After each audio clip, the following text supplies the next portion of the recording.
Hey guys, in this video, I'm gonna show you how you can equip arm sleeve and tape in Road to Glory in College Football 27. It's pretty easy. All you gotta do, simply go to Player tab and select Edit Player. Here you're gonna see window like this, and we need to go to Gear.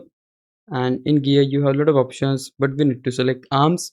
And here in Arms, you're gonna see a couple of tabs. The first tab we have here is for left arm. So here you can choose the sleeve for your left arm, just like this. Similarly, you can go to right arm and choose sleeve for your right arm like this.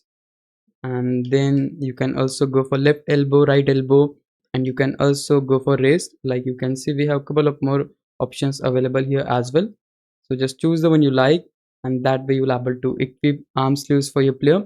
Now it's time for us to go for tape. For tape, you can go to headgear, and the last tab here you can see we have is for face marks slash tape. So you can just choose the tape according to your preference, and once you're happy, simply press A on Xbox or cross on PlayStation. And that's exactly how you'll able to equip arm sleeve and tape in Road to Glory in College Football 27.